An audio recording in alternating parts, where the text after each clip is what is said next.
Welcome to the Short Funk Podcast. I'm Tom Barbalet, and today, the moral turpitude of slavery. I've been interested, an advocate. It's been a hobby of mine. It's something I've done recently, well, really for the past 2 or 3 years. I've contributed my DNA to a public database, and I've looked to see relations contact me, looked to see who out there might be related to me. This came from conversation that my late grandfather had, I think probably with my father, associated with what happened to the Barbalets through the Second World War. Like what happened to the Barbalets that were left behind in Eastern Europe through the Second World War. Were they all killed? Did they disappear? There was no Red Cross records associated with them. Could I work out some way of reconnecting with people that were related to me, primarily on my paternal grandfather's side? And in the process of doing this, I discovered a family that I never knew existed, particularly associated with my father's family in Leeds, on the Barbalet side, almost exclusively.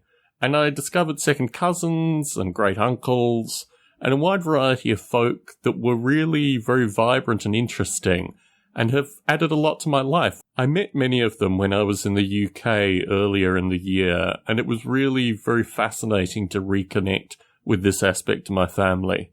But as time has gone on, more folk have gotten in contact. The tapestry that is this DNA thing is taking more and more interesting twists and turns.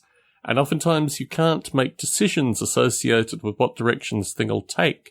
It just picks up new and interesting people.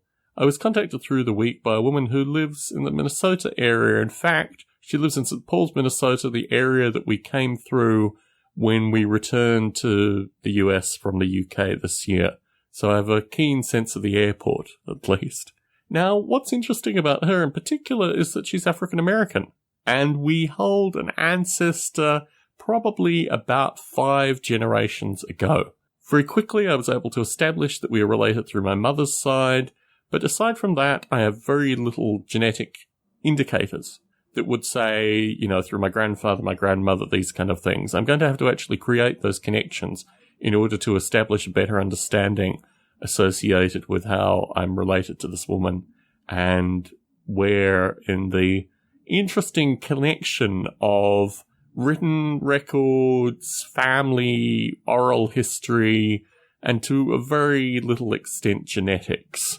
I'm going to have to create the genetic, detail that I have with regards to my father's family. And I went through meticulously and found my great uncles, got their DNA, put them in, so I know through my paternal grandfather's mother, my paternal grandfather's father, I can get to that level of resolution associated with the Barbalet component, but not associated with my mother's family because few of them have actually contributed DNA. So I'm going to have to go back and connect some of the dots associated with the DNA in order to get more understanding of how this woman in Minnesota connects with the family history on my mother's side, which is really very interesting and very curious. Now, part of this is associated also with slavery and responsibility of slavery and all these kind of deeper things, which I have up until now neatly avoided being some dude from Australia. But I think what's interesting here as well is also the ability to have shared ancestors, like, maybe great-grandparents who one side of the family came to the US and had slaves and the other side of the family went to Australia, for example. I mean, these kind of narratives could occur. But it is an interesting process to reconnect these things with the view that historically I've viewed slavery and also the social revolutionary movements associated with African Americans in very different light. I mean, I've never felt any responsibility associated with slavery until now. But at the same point, I'm very politically affiliated with the movement of the Black Panthers, Huey Newton, obviously Fred Hampton. I think Fred Hampton is probably the only political scholar in the past 50 years who I can find any degree of affiliation with. And in this light, I also maintain a lot of the private aspects that the Black Panther Party instilled, which as a Caucasian Australian, even of Ashkenazi heritage, very interesting, but at the same point, I have to be relatively respectful that there are folks out there that are actually African Americans in the world today.